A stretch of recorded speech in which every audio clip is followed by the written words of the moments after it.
Cuando me negué a prestarle dinero al hermano de mi esposo, toda la familia organizó una votación para forzarme. Sonreían. La mayoría manda. Mi esposo solo se quedó mirando. Yo sonreí de vuelta y dije, entonces votemos otra cosa. Minutos después saqué un papel y la sala explotó en caos. Eso pasó el año pasado. Todavía está fresco, todavía duele. Estuve casada 8 años y pensaba que sabía lo que era la lealtad. Pensaba que matrimonio significaba compañerismo. Pensaba que familia no era solo sangre. Era quien se quedaba a tu lado cuando las cosas se ponían feas. Me equivoqué.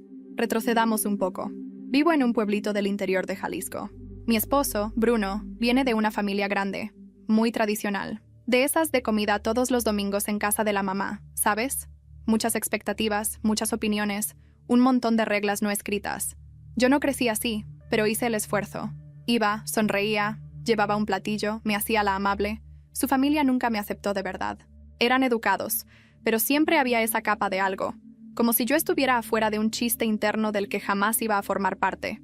Aún así, yo amaba a Bruno y creía que el amor era suficiente, hasta que su hermano menor, Raúl, se metió en un problemón de dinero. Raúl es de esos que siempre tienen un plan que acaba mal. Que si dropshipping, que si consultoría en cripto, que si revender coches de lujo. Lo intentó todo y fracasó en todo. La familia siempre lo justificaba. Está buscando su camino, decían. Es ambicioso, ya va a pegar una. Pues esta vez Raúl pidió un préstamo personal enorme a su nombre y convenció a los papás de firmar como avales. Sorpresa, no pagó y el banco fue a cobrar. Imagino que pensaron que yo iba a ser la red de seguridad. Yo trabajo de tiempo completo como enfermera quirúrgica. Sé manejar la lana. Bruno y yo no tenemos hijos.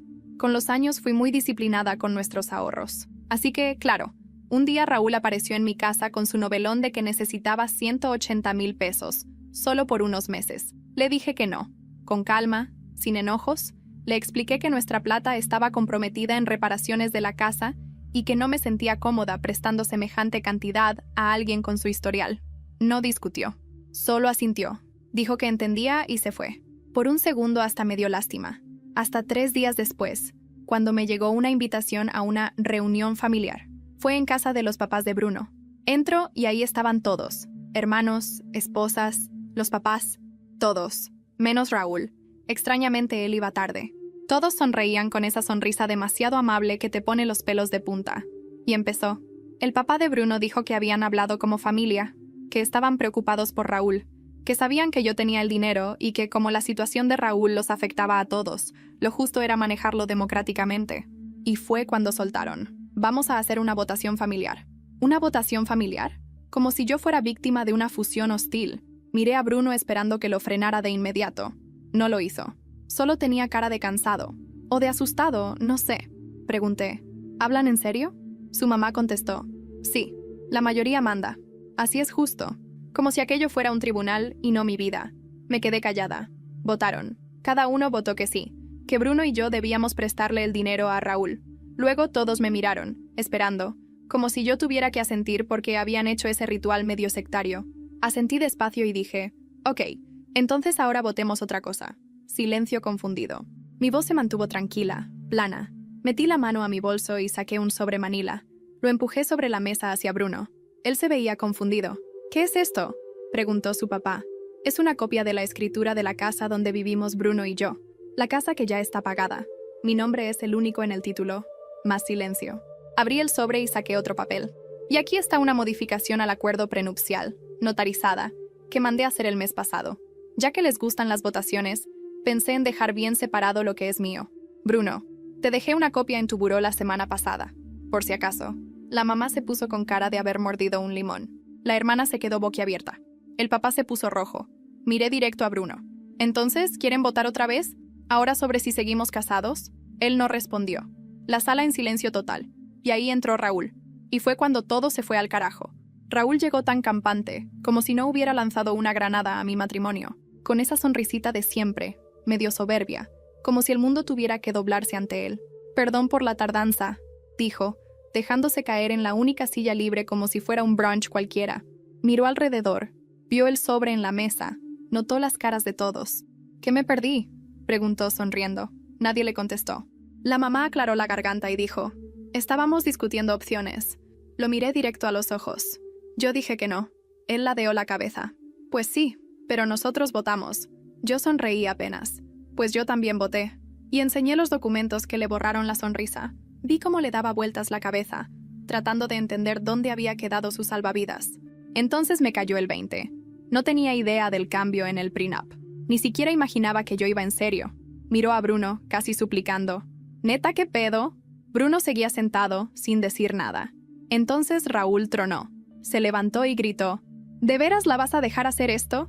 ¿Dejar que nos humille así? ¿Nos? Esa palabra me hizo explotar por dentro. Como si yo ya no fuera persona, solo una enemiga externa. Bruno abrió la boca. Raúl se quedó mirándome como si yo hubiera hablado en otro idioma. La sonrisa le duró apenas unos segundos, hasta que entendió lo que estaba pasando. La mamá de Bruno se acomodó el rebozo sobre los hombros, con un gesto casi teatral, como si necesitara protegerse del frío. El papá carraspeó fuerte, y todos esperaban que Bruno dijera algo. Yo lo miré, y otra vez, nada. Su silencio me dolía más que cualquier grito. ¿Entonces así va a ser? Raúl levantó la voz, sus ojos rojos, casi brillosos de rabia. ¿De veras vas a dejar que esta mujer se burle de todos nosotros? Esta mujer. Ni siquiera me nombró. Sentí un calor subir por mi pecho, pero me mantuve quieta. Yo no me estoy burlando de nadie, respondí con calma, aunque por dentro me estaba desmoronando. Solo estoy cuidando lo que es mío. La mamá me atravesó con la mirada. Mija, lo tuyo es también lo de Bruno, y lo de Bruno es de la familia. Aquí no hay secretos. Pues parece que sí los hay, dije empujando de nuevo el sobre hacia el centro de la mesa. Y lo mejor es que ahora todos lo saben. El silencio se volvió insoportable. Escuché hasta el tic-tac del reloj en la pared. Nadie quería ser el primero en romperlo. Fue Raúl, por supuesto. Eres una egoísta. Si Bruno tuviera pantalones, ya te habría puesto en tu lugar. Ahí fue cuando me levanté de la silla. Noté cómo las piernas me temblaban, pero me obligué a mantener la voz firme. Si Bruno no dice nada, no es porque no pueda. Es porque sabe que tengo razón. Vi a Bruno. Estaba hundido en la silla, con la cabeza baja, como un niño regañado. Ni siquiera me miró. La hermana de Bruno, que casi nunca hablaba, se animó. Oye, pero ¿no te das cuenta de que si Raúl cae, todos caemos? La deuda es de mis papás también. No es solo su problema. Entonces que cada quien se haga responsable de su parte, dije sin titubear. Yo no voy a ser la salvadora de nadie. Raúl soltó una carcajada amarga. Claro, porque tú eres perfecta, ¿no? La enfermerita que todo lo hace bien, que guarda su dinerito y se siente más que los demás. Me hervía la sangre, pero no me moví. La mamá de Bruno dio un golpe en la mesa. ¡Ya basta!, gritó. Aquí se viene a encontrar soluciones, no a dividir a la familia. Pues yo ya di mi respuesta, contesté. No voy a prestarles nada. Ahí fue cuando sentí la primera fisura real en mi matrimonio. No en la familia de Bruno, no en Raúl, sino entre Bruno y yo. Porque él seguía sin abrir la boca. Y ese silencio suyo era como un cuchillo clavándose despacio. Me senté otra vez, respirando hondo. Intenté tranquilizarme, pero la rabia me hacía temblar las manos. Mira, Raúl, dije bajando un poco el tono. Yo no tengo nada en contra de ti como persona, pero todos aquí saben tu historial. Has pedido dinero antes, lo has malgastado antes, y no pienso arriesgar lo que yo he trabajado por alguien que no aprende. Raúl se inclinó hacia mí, con los ojos encendidos. Tarde o temprano te vas a quedar sola, y ese día te vas a arrepentir de no haber estado con nosotros. Sus palabras me helaron, porque lo dijo como una amenaza, no como un pronóstico. Me levanté de nuevo. Si estar con ustedes significa hundirme, prefiero estar sola. Tomé el sobre, lo guardé en mi bolso y caminé hacia la puerta. Nadie se levantó a detenerme, ni siquiera Bruno. Salí a la calle. La noche fresca de Jalisco me golpeó la cara. El aire olía a tierra mojada. Respiré hondo, como si necesitara llenar los pulmones de valor. Caminé hacia el coche y me quedé ahí un momento, con las manos en el volante, sin poder encenderlo. Las lágrimas me quemaban los ojos, pero no quería llorar. No después de todo lo que había pasado. Estaba a punto de arrancar cuando sentí vibrar mi celular. Un mensaje. Lo abrí y lo que leí me hizo soltar el aire de golpe. Si no ayudas a Raúl, Bruno también va a perderlo todo. Tú decides. Me quedé helada, mirando la pantalla. El número no estaba guardado. Me quedé mirando ese mensaje como si las letras fueran a cambiar solas. Si no ayudas a Raúl, Bruno también va a perderlo todo. Tú decides. El corazón me latía en la garganta. Podría haberlo ignorado, borrado, pero no. Algo en esas palabras me dejó un nudo en el estómago. Encendí el coche y manejé de regreso a casa en silencio. Las luces amarillas de las calles del pueblo pasaban lentas, como si todo el camino supiera lo que me esperaba. Cuando entré, Bruno ya estaba sentado en la sala, en penumbras, con una cerveza en la mano. Ni siquiera había prendido la tele. ¿Te vas a quedar callado toda la vida? Le solté, cerrando la puerta de golpe. Él levantó la mirada, cansado. No sé qué quieres que diga. ¿Que estás conmigo? ¿Que no vas a dejar que tu familia me haga pedazos? ¿Que tu hermano es un irresponsable? Lo que sea. Pero que digas algo. Bruno pasó la mano por su cara. Mira, lo de hoy fue mucho. Yo no lo planeé, ¿ok? Mi papá dijo que quería hablar y ya. ¿Hablar? Me reí amarga. Fue una emboscada, Bruno. Tu familia me sentó en un tribunal. Y tú ahí, como testigo mudo. Él bajó la mirada otra vez. No quiero pelear contigo. Pues yo tampoco quería pelear con 8 personas a la vez. El silencio nos cubrió de nuevo. Solo el reloj de la cocina marcaba los segundos como una gota insistente. Decidí mostrarle el mensaje. Mira, le extendí el celular. Bruno lo leyó rápido y frunció el ceño. ¿Quién te mandó esto? Eso quisiera saber yo. ¿Qué significa eso de perderlo todo? Bruno apretó la mandíbula como si guardara algo. Me acerqué buscando sus ojos. Dímelo. Mis papás... Empezó titubeando. Ellos pusieron la casa como aval junto con Raúl. Sentí que el piso se abría bajo mis pies. ¿Cómo que pusieron la casa? ¿La casa de ellos? Él negó despacio. No, la nuestra. Bueno, la de ellos, pero la que está al lado del terreno. Y... hizo una pausa. Yo firmé también como aval. Me quedé helada. ¿Tú qué? Fue hace meses. Raúl juró que era un préstamo pequeño, que lo pagaría en 3 meses. Yo... pensé que no iba a ser problema. Me llevé las manos a la cabeza. ¿Y no se te ocurrió decirme? ¿Avisarme que estábamos atados a la deuda de tu hermano? No quería preocuparte. Esa frase fue la gota que derramó el vaso. «No querías preocuparme», le grité. «Me enteré en medio de una votación ridícula frente a toda tu familia, y ahora descubro que pusiste en riesgo todo lo que tenemos sin consultarme». Bruno dejó la botella en la mesa de un golpe. «¿Y qué querías que hiciera? Es mi hermano. Soy tu esposa», le respondí con la voz rota. Nos quedamos mirándonos, respirando fuerte, como 2 extraños que se habían dicho demasiado. Entonces sonó mi celular otra vez. Otro mensaje del mismo número desconocido. Última oportunidad. Si no aceptas, el banco viene por todo en un mes. El teléfono casi se me cae de las manos. Bruno lo leyó sobre mi hombro y palideció. No puede ser, susurró. No puede ser tan pronto. ¿Qué hiciste, Bruno? Pregunté con el corazón a punto de salirse. Él no contestó.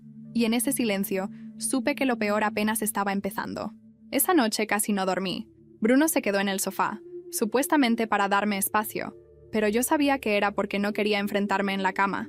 El mensaje seguía quemando en mi celular, como si la pantalla brillara cada vez que cerraba los ojos. El banco viene por todo en un mes. ¿Todo? ¿Qué era todo? ¿La casa de sus papás? ¿Nuestro coche? ¿Nuestros ahorros? Al amanecer, con el primer canto de los gallos, me levanté y me serví un café cargado. Me sentía con los nervios hechos pedazos, pero tenía que pensar con claridad. Bruno entró a la cocina, despeinado, con los ojos rojos de no haber pegado un ojo. Se sentó frente a mí. «Tenemos que hablar», dijo en voz baja. Yo solté una carcajada seca. «¿Apenas te diste cuenta?» Él me miró con cansancio. «No quiero que esto nos destruya». «Pues ya empezó a hacerlo», le contesté. Nos quedamos en silencio unos segundos, hasta que él respiró hondo. «Lo que pasa es que mis papás firmaron también como avales. Si Raúl no paga, el banco puede embargar la casa de ellos. Y como yo firmé junto con ellos, legalmente estamos igual de comprometidos». Sentí una punzada en el estómago. «¿Y cuánto es la deuda exactamente?» 180,000 pesos. Se me heló la sangre. ¿La misma cantidad que Raúl me vino a pedir? Él asintió, bajando la cabeza. Me quedé en shock unos segundos. Entonces, todo ese teatro de la votación no era para ayudar a Raúl. Era para salvarse todos ustedes. Bruno no respondió, pero su silencio lo dijo todo. Me levanté de golpe, la silla raspando el piso. «¡Me usaron!», grité. Sabían desde el principio que si yo decía que no, todo se iba al carajo. Bruno se levantó también, intentando calmarme. «No es así, por favor». «¿Que no es así?», lo interrumpí. «¿Quién te crees para comprometer mi vida y mis ahorros sin siquiera decirme?». Él bajó la voz, casi suplicando. No lo pensé. Solo quería ayudar. Me pasé las manos por el cabello con rabia. «Eso no es ayudar, Bruno. Eso es condenarnos». En ese momento sonó el timbre. Ambos nos miramos sorprendidos. No eran ni las 8 de la mañana. Me acerqué a la puerta, todavía furiosa, y abrí. Era la mamá de Bruno, doña Teresa, con un rebozo azul y una expresión de falsa serenidad. «Buenos días, hija», dijo, entrando sin esperar invitación. Vine a hablar contigo. Me quedé helada, sin moverme. Ella se acomodó en la mesa, como si fuera su casa, y miró a Bruno con complicidad. Mira, no vamos a pelear, empezó. Solo quiero que entiendas que aquí todos estamos en el mismo barco. Si Raúl cae, caemos todos. Pues que cada quien enfrente lo que firmó, respondí seca. Ella me miró fijo. ¿Y crees que el pueblo no va a hablar si se enteran de que dejaste a tu marido y a sus papás en la calle? Aquí la gente no olvida. Sentí un escalofrío. Era una amenaza disfrazada de consejo. Bruno trató de intervenir. Mamá, por favor. Pero ella levantó la mano para callarlo. No es momento de tibiezas, Bruno. Ella tiene que decidir. O está con nosotros, o contra nosotros. Yo no podía creer lo que escuchaba. ¿Contra ustedes? Repetí. ¿Solo por no querer pagar los errores de su hijo favorito? La mirada de doña Teresa se endureció.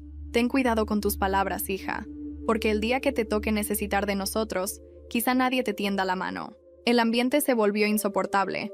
El olor del café frío, el reloj marcando el paso lento del tiempo, la respiración pesada de Bruno, y entonces, como si todo estuviera calculado, el celular de doña Teresa sonó. Contestó de inmediato. Escuchó unos segundos y se puso pálida. Colgó despacio mirándonos. Es Raúl, dijo con la voz quebrada. Lo acaban de detener. La noticia cayó como un balde de agua helada. Lo acaban de detener, repitió doña Teresa, todavía con el teléfono en la mano. Se llevó la otra mano al pecho, como si de pronto le faltara el aire. Bruno reaccionó primero. ¿Cómo que lo detuvieron? ¿Por qué? ¿Dónde está? En Guadalajara, balbuceó ella. No me dijeron mucho, solo que es por fraude. Yo sentí que el estómago se me revolvía. Fraude. Claro, con Raúl no podía ser otra cosa. Bruno agarró las llaves del coche. Tengo que ir. Espera, le dije poniéndome frente a él. No puedes lanzarte así. Necesitas un abogado, información. Él me miró como si yo fuera la que no entendía nada. Es mi hermano, Mariana. No lo voy a dejar solo en esto. Doña Teresa se acomodó el rebozo y me miró con esos ojos llenos de reproche. Si no quieres ayudar, no estorbes. Me mordí la lengua para no contestar lo que realmente pensaba. Raúl había cavado su propio hoyo, y ahora todos querían que yo saltara para rescatarlo. Pero lo más grave era que Bruno seguía atrapado en esa lealtad ciega, dispuesto a arrastrarme con él. Al final, se fueron juntos. Yo me quedé sola en la casa, caminando de un lado a otro como leona enjaulada. No podía quitarme de la cabeza el mensaje del celular. El banco viene por todo en un mes. Y ahora, Raúl detenido. ¿Qué iba a pasar cuando la noticia corriera por el pueblo? Al caer la tarde, Bruno regresó. Venía con la camisa arrugada, el rostro cansado. Apenas entró, lo bombardeé con preguntas. ¿Qué pasó? Está en la cárcel de Guadalajara. Lo acusan de estafa con unos coches. Usó papeles falsos. Y parece que no es la primera vez. Me dejé caer en la silla. No me sorprendía, pero escucharlo en voz alta era como recibir una bofetada. ¿Y ahora qué? Bruno se pasó la mano por el cabello. Necesita dinero para la fianza. Solté una carcajada amarga. ¿Dinero? ¿Otra vez? ¿Y adivina a quién le van a voltear a ver? Bruno bajó la mirada. Ese gesto suyo me partía y me enfurecía al mismo tiempo. Mariana, no podemos dejarlo ahí. ¿No? Me acerqué mirándolo directo a los ojos. ¿Y quién me va a sacar a mí cuando me quede sin nada? Porque no sé si te diste cuenta, pero lo que Raúl arruinó ya nos arrastró a todos. Él suspiró hondo, como un niño al que le quitan un juguete. Eres mi esposa. Te amo. Solo te pido que aguantes un poco más. Me quedé callada. Sus palabras eran dulces, pero su silencio de aquella noche todavía me ardía. Esa misma semana, la noticia del arresto de Raúl se regó por todo el pueblo. En el mercado, en la iglesia, en la plaza, todos murmuraban. Y como siempre pasa, las culpas comenzaron a repartirse. Unas vecinas insinuaban que yo había tenido algo que ver, que seguramente me cansé y lo denuncié. Otras decían que yo estaba escondiendo el dinero. El peso del chisme caía sobre mí más que sobre Raúl. Una tarde, al salir del hospital donde trabajo, me encontré con Rosa, la esposa del primo de Bruno. Me saludó con una sonrisa venenosa. Con razón no quisiste prestar el dinero, ¿verdad? Ya sabías que lo iban a agarrar. La rabia me recorrió entera. Yo no sabía nada, y no voy a permitir que inventes cosas de mí, le dije firme, mirándola directo. Ella levantó las cejas, divertida. Pues en el pueblo todos dicen que gracias a ti Raúl está tras las rejas. Esa frase se me quedó clavada. Gracias a ti. Como si yo fuera la culpable. Como si yo hubiera firmado los fraudes de Raúl. Llegué a casa furiosa, y Bruno estaba otra vez sentado con la cabeza entre las manos.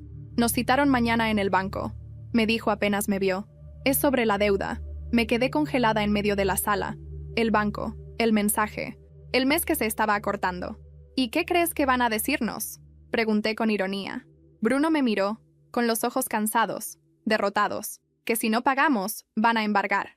El día siguiente amaneció pesado, como si hasta el cielo supiera lo que nos esperaba. Bruno y yo fuimos al banco en silencio. El trayecto hasta Guadalajara fue eterno. Yo mirando por la ventana, él aferrado al volante, sin atreverse a decir una sola palabra. En la oficina del gerente, el aire acondicionado estaba tan frío que me erizaba la piel. Un hombre de traje gris nos recibió con un gesto cortés, pero sin una pizca de calidez. «Señores Álvarez, gracias por venir», empezó, acomodando unos papeles sobre la mesa. «Lamento decirles que la deuda está vencida. El monto asciende a 180,000 pesos más intereses». Yo apreté la mandíbula. «¿Y qué pasa si no pagamos?». El gerente nos miró con esa calma cruel de quien sabe que tiene el poder. «El banco procederá a embargar los bienes que fueron puestos como avales». Miré de reojo a Bruno. Él tenía las manos entrelazadas, los nudillos blancos. «¿Y no hay otra salida?», preguntó en voz baja. El gerente sacó un documento y lo deslizó hacia nosotros. «Podrían negociar una reestructuración, pero necesitaríamos una garantía adicional». «¿Garantía adicional?», repetí, incrédula. «¿Qué más quieren? Nuestra sangre». El hombre ni se inmutó. Una propiedad, un terreno, algo que respalde la deuda. En ese instante entendí. No estaban detrás de Raúl, estaban detrás de nosotros. O más bien, de mí. Porque la única propiedad libre era la casa que estaba a mi nombre. Me levanté de golpe, la silla chirriando contra el piso. «Ni lo sueñen». El gerente me observó como quien ve a una niña caprichosa. «Entonces me temo que en menos de 30 días se ejecutará el embargo».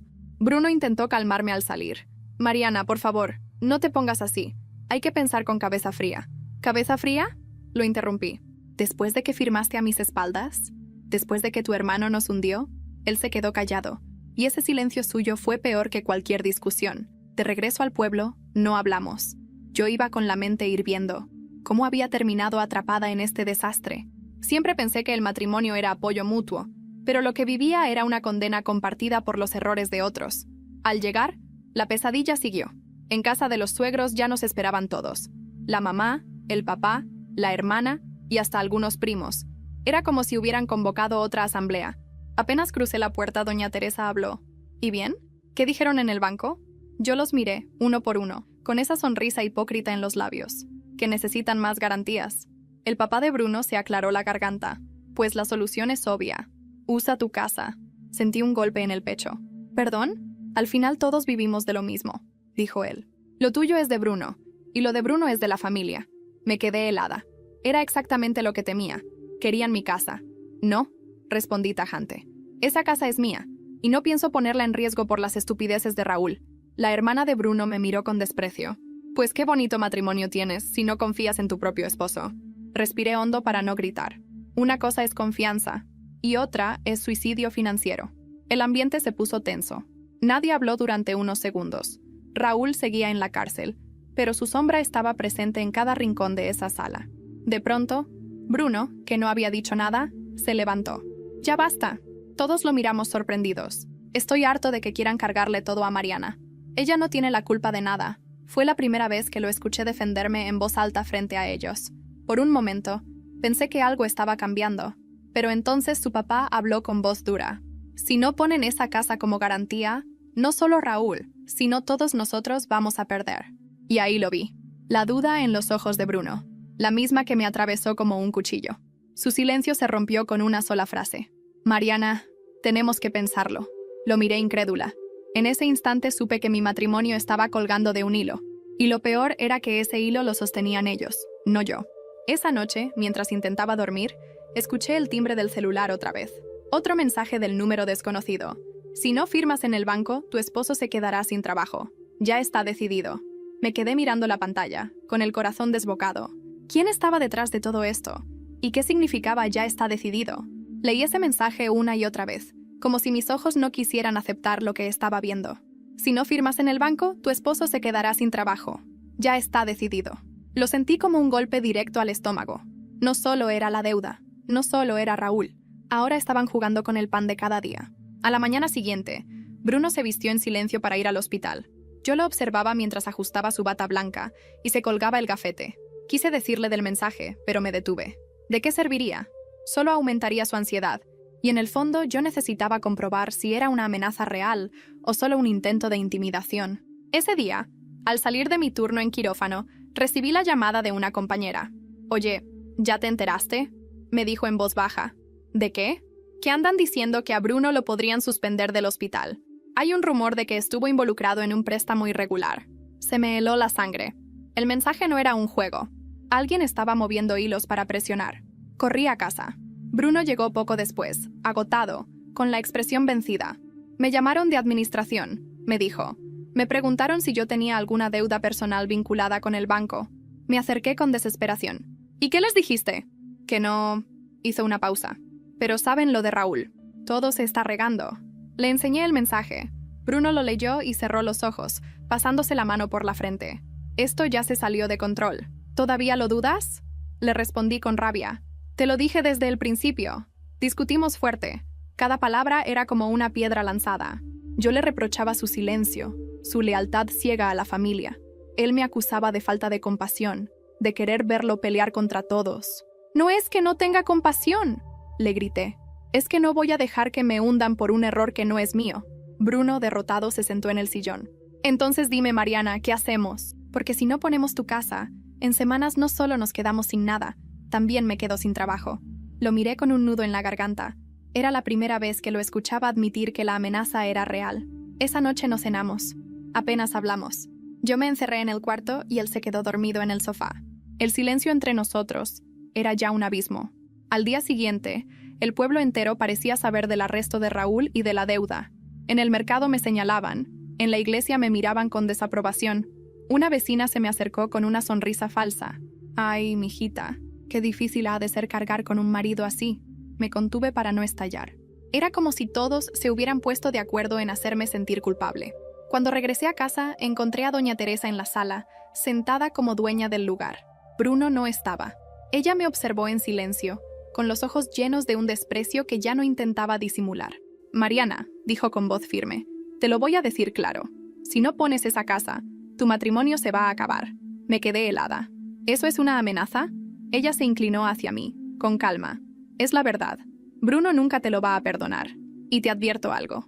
Aquí, en este pueblo, una mujer sola queda marcada para siempre». Las palabras me perforaron. No solo querían mi casa, también mi dignidad. Me acerqué despacio, mirándola fijo. «Prefiero quedarme sola que vivir bajo su chantaje». El rostro de doña Teresa se endureció.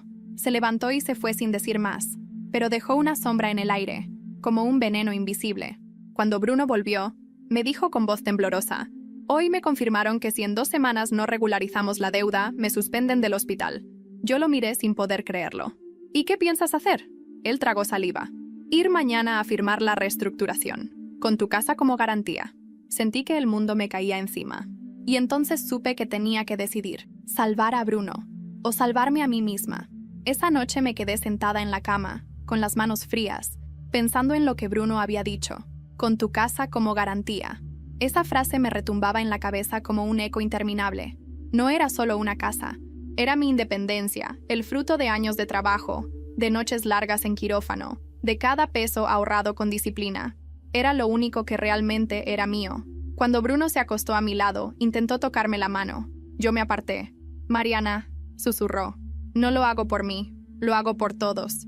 Me giré para mirarlo. «No, lo haces porque no sabes decirle que no a tu familia». Él no respondió. Sus ojos lo dijeron todo. Al día siguiente tomé una decisión. Salí temprano antes de que él despertara y fui a ver a una amiga abogada, Leticia, que trabajaba en un bufete en Tepatitlán. Le conté todo, desde la votación absurda hasta los mensajes anónimos. Ella me escuchó con atención, tomando notas. «Lo primero que tienes que saber», me dijo, «es que tu casa está protegida. Está a tu nombre, y ese prenup que firmaste lo refuerza. No pueden tocarla sin tu consentimiento». Suspiré aliviada. «Entonces estoy segura». Ella me interrumpió. «Legalmente sí, pero cuidado. A veces la presión no es en el papel, sino en la vida diaria. Si tu esposo firma sin ti, eso abre un problema enorme». Sentí un escalofrío. Bruno sería capaz. Leticia me dio un consejo que se me quedó grabado. «No esperes que ellos jueguen limpio. Juega tú con cabeza fría». De regreso al pueblo, vi a Bruno esperándome en la puerta, con el ceño fruncido. «¿Dónde estabas?», preguntó, molesto. «Hablando con alguien que sí me dice la verdad», le respondí seca. Él apretó la mandíbula. ¿Una abogada? Sí, y me confirmó que mi casa está segura, que no importa cuánto me presionen, no pueden quitármela. Vi cómo le tembló la boca al escuchar eso. Era la primera vez que veía en Bruno una mezcla de miedo y derrota. Entonces, ¿qué hacemos?, preguntó en voz baja. No lo sé, pero lo que no voy a hacer es ceder. El ambiente en la casa se volvió insoportable. Durante los siguientes días apenas nos hablábamos. En la calle los rumores crecían. Decían que yo era la culpable de que Raúl siguiera preso, que yo había manipulado a Bruno, que era la forastera que vino a dividir la familia. Me sentía como una extraña en el pueblo donde había intentado encajar. Una tarde, al salir de la tienda, escuché a dos señoras susurrar. Pobre Bruno, casado con una mujer así. Sí, se ve que lo tiene de rodillas. Me hervía la sangre, pero seguí caminando con la frente en alto. Esa noche, mientras preparaba café en silencio, Bruno entró con el rostro desencajado. Fui al hospital, dijo. Me confirmaron que la suspensión está en trámite. Lo miré con un nudo en la garganta. ¿Y qué vas a hacer? Él tragó saliva. Mi mamá dice que si no me apoyas, lo mejor es que nos separemos. Las palabras me cayeron como un golpe. ¿Eso te dijo? Él asintió, sin mirarme. Dice que una esposa que no está con la familia es como no tener esposa. Me quedé en silencio, con las manos temblando. Era la primera vez que alguien ponía en palabras lo que yo ya sentía, que estaba siendo empujada hacia afuera, poco a poco. ¿Y tú qué piensas, Bruno?, pregunté al fin. Él levantó los ojos, y lo que vi en ellos me rompió el alma. Duda. No respondió. Me levanté despacio, caminé hasta mi cuarto y cerré la puerta con llave. Esa noche, mientras abrazaba mis propios brazos para calmarme, supe que la línea final se estaba dibujando. Y justo cuando comenzaba a dormirme, mi celular vibró. Otro mensaje del mismo número. Tu esposo ya eligió. No eres parte de la familia. Prepárate. Me quedé con la pantalla iluminando mi cara, sin poder respirar. No dormí nada. Cada vez que cerraba los ojos veía ese mensaje brillando. Tu esposo ya eligió. No eres parte de la familia. Prepárate. Lo releí tantas veces que terminé grabándome cada palabra. ¿Quién lo mandaba? ¿Raúl desde la cárcel? ¿Su madre? ¿O alguien más que quería verme caer? Al amanecer, Bruno estaba preparando café. Me acerqué con el celular en la mano. ¿Sabes de esto?, le pregunté, mostrándole el mensaje. Él lo leyó y frunció el ceño. No, yo no escribí eso. Entonces, ¿quién habla por ti? Porque parece que ya decidiste. Bruno dejó la taza sobre la mesa con fuerza. Ya te dije que estoy entre la espada y la pared. Si no firmamos, me quedo sin trabajo. No. Si tú firmas, me quedo sin casa. Me crucé de brazos. Y te aviso algo. No pienso dejar que uses mi firma ni mi propiedad. Él se quedó callado, mirándome con esa mezcla de cansancio y frustración que ya se había vuelto rutina. Ese mismo día me enteré de algo que me terminó de sacudir. Una enfermera amiga me buscó en el hospital. Mariana, cuidado. Se está diciendo que tú influiste en el arresto de Raúl, que diste información al banco y que por eso lo agarraron. La miré sin poder creerlo. ¿Quién dice eso? Pues ya sabes cómo es este pueblo. Empieza con una boca y termina en todas. Sentí un vacío en el pecho. No era suficiente con que me culparan en privado. Ahora me estaban convirtiendo en la villana oficial. Cuando regresé a casa esa tarde, encontré a doña Teresa y al papá de Bruno en la sala. No se molestaron en saludar. «Queremos hablar contigo», dijo el papá, con voz firme. La situación ya se volvió insostenible. Me crucé de brazos. ¿Qué significa eso? Doña Teresa me miró con un aire de triunfo. Que si no apoyas a Bruno, entonces lo mejor es que se separen. Él necesita una mujer que lo acompañe, no que lo hunda. Me quedé helada. Miré a Bruno, que estaba sentado en silencio, con la cabeza baja. ¿Eso piensas tú también?, le pregunté con un hilo de voz. Él levantó los ojos. Yo... no sé. Esas 3 palabras me partieron en 1000 pedazos. Me levanté despacio. Entonces no necesito esperar más. El silencio se hizo espeso. Doña Teresa sonrió apenas, como si hubiera ganado una guerra que llevaba años peleando. Esa noche, mientras Bruno dormía en el sofá, yo abrí mi laptop y empecé a revisar opciones. Busqué alquileres en Guadalajara. Incluso pensé en cambiar de hospital. Sentía que el pueblo entero se me venía encima, y si no me movía rápido, iba a terminar asfixiada. Pero justo cuando estaba por cerrar la computadora, llegó un correo electrónico de un remitente desconocido. El asunto decía: prueba. Lo abrí con el corazón acelerado. Era una foto borrosa, tomada en una oficina del banco. En la imagen se veía a Bruno sentado frente al gerente, firmando un documento. La fecha era del día anterior. Se me heló la sangre. Bruno ya había firmado. Cuando vi esa foto, sentí que el suelo se abría bajo mis pies. Bruno, mi esposo, había firmado a mis espaldas. El hombre que juró protegerme, que me prometió compañerismo, había elegido el camino fácil, entregarme. Esa madrugada no pude cerrar los ojos. El corazón me latía tan fuerte que parecía querer romperme el pecho. Releí el correo decenas de veces, buscando algún error, alguna pista de que no era real. Pero no, ahí estaba su firma. Ahí estaba él, inclinándose sobre el documento con la misma camisa que había usado el día anterior. Cuando amaneció, Bruno entró a la cocina como si nada. Preparó café, evitó mirarme. Yo me senté frente a él, con la laptop abierta y la foto en pantalla. ¿Quieres explicarme qué es esto? El color se le fue de la cara. Tragó saliva. Mariana, ¿Tú qué? Lo interrumpí. ¿Me mentiste en la cara? ¿Te fuiste al banco a firmar y luego regresaste diciendo que no sabías qué hacer? Bruno intentó acercarse, pero levanté la mano para frenarlo. «No te acerques». Mi voz me temblaba de rabia. «No tienes idea de lo que acabas de hacer. Tenía que proteger mi trabajo, Mariana. Si me suspenden, nos quedamos sin nada. Nos quedamos sin nada porque decidiste venderme como garantía», le grité, sintiendo un nudo en la garganta. «No soy tu red de seguridad. No soy tu familia extendida. Soy tu esposa. Y me traicionaste». Bruno bajó la cabeza, incapaz de sostenerme la mirada. Ese gesto me dolió más que cualquier palabra. No quise escuchar más. Agarré mis cosas y salí de la casa, caminando sin rumbo. El aire de Jalisco estaba pesado, mezclado con polvo y rumores. En cada esquina me parecía escuchar mi nombre. En cada mirada adiviné un juicio. Esa tarde fui con Leticia, la abogada. Le mostré la foto. Ella frunció el ceño. «Esto cambia todo. Si Bruno firmó sin tu consentimiento, el banco no puede usar tu casa como garantía, pero sí puede enredarte en un proceso legal largo y sucio. ¿Y qué significa eso para mí? Que aunque legalmente estés protegida, vas a quedar en medio de una guerra. Y créeme, los bancos saben cómo desgastar». Me sentí atrapada.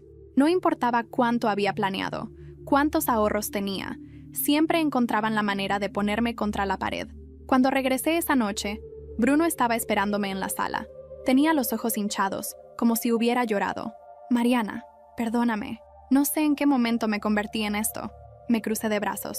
«En el momento en que preferiste a tu familia antes que a mí». Él se cubrió la cara con las manos. «No quiero perderte». «Ya me perdiste», le respondí, sintiendo un dolor seco, definitivo. Hubo un silencio largo, cortado solo por el tic-tac del reloj. Y entonces, de pronto, el timbre sonó. Ambos nos miramos, tensos. Eran casi las 11 de la noche. Bruno se levantó y abrió la puerta. Era un policía del pueblo con rostro serio. «¿La señora Mariana Ramírez?» Me acerqué, el corazón en la garganta. «Soy yo». El agente sostuvo una carpeta en sus manos. «Traigo una notificación oficial.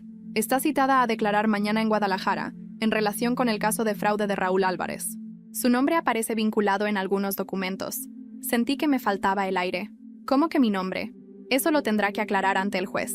Me quedé paralizada. Bruno me miraba con los ojos desorbitados. No solo me habían usado, no solo me habían traicionado. Ahora me estaban arrastrando legalmente al mismo lodo de Raúl. Esa noche no dormí. Me quedé mirando el techo, con el corazón golpeando en el pecho y el citatorio en la mesa de noche. Declarar por fraude. Nunca había sentido tanto miedo en mi vida. No era solo el escándalo. Era el riesgo real de perder mi carrera, mi reputación, todo lo que había construido. A la mañana siguiente me presenté en Guadalajara. El juez era un hombre de voz seca, acostumbrado a ver familias hechas pedazos por dinero. Me mostró unos papeles, contratos, recibos, documentos con mi nombre. «Aquí aparece como aval, señora Ramírez», dijo. Sentí que las piernas me flaqueaban. «Eso es imposible. Yo nunca firmé nada». El juez me miró con desconfianza. «¿Estás segura? Porque aquí la firma es idéntica a la suya». Me incliné sobre el papel y lo vi. Mi firma. Perfecta. Como si la hubiera escrito yo misma. Pero no era mía. «Esto es falsificación», dije con firmeza. Y sé exactamente quién la hizo. Bruno bajó la mirada. No dijo nada. Pero en ese silencio estaba la respuesta. La investigación se extendió semanas. Mi abogada Leticia estuvo conmigo en cada audiencia. Se comprobó que efectivamente mi firma había sido falsificada y que Raúl, junto con un contacto dentro del banco, había montado todo para arrastrarme en la deuda. Bruno, presionado por sus padres, había cerrado los ojos y dejado que las cosas siguieran. Cuando todo salió a la luz, cada quien recibió lo suyo. Raúl fue condenado a 3 años de cárcel por fraude y falsificación. No era mucho, pero suficiente para que su aura de emprendedor ambicioso se derrumbara para siempre. Saldría marcado, sin credibilidad, sin futuro. Doña Teresa y don Manuel, los papás de Bruno, perdieron la casa que habían puesto como aval. El banco no tuvo piedad. Aún así, nunca aceptaron su culpa. Hasta el último día me señalaron a mí como la mujer que destruyó a la familia. Bruno, él fue el que más me dolió. Perdió su puesto en el hospital por haber ocultado información financiera y por estar implicado en un fraude familiar. No fue procesado penalmente, pero su carrera quedó manchada. Intentó pedirme perdón, buscó reconciliarse, pero ya era demasiado tarde. El día que lo vi empacando sus cosas para irse a vivir con sus padres, supe que lo había perdido para siempre. ¿Y yo? Yo decidí no quedarme en ese pueblo que me había señalado sin pruebas. Pedí mi traslado a un hospital en Guadalajara. Renté un pequeño departamento con luz natural y balconcito lleno de plantas. Al principio me sentía rota, como si hubiera perdido no solo a un marido, sino a una vida entera que había construido con esfuerzo. Pero con el tiempo entendí que lo que había perdido no era mío de verdad. Lo que era mío, mi dignidad, mi independencia, mi capacidad de elegir, seguía intacto. Una tarde, mientras tomaba café en mi balcón, recibí otro mensaje del número desconocido. El último. Solo decía: te salvaste esta vez, pero no olvides, la familia siempre cobra. Por primera vez, no sentí miedo. Sonreí, porque ya no eran mi familia, y yo ya no era su presa. Cerré el celular, miré el cielo de Guadalajara teñido de naranja al atardecer y respiré hondo. Era libre.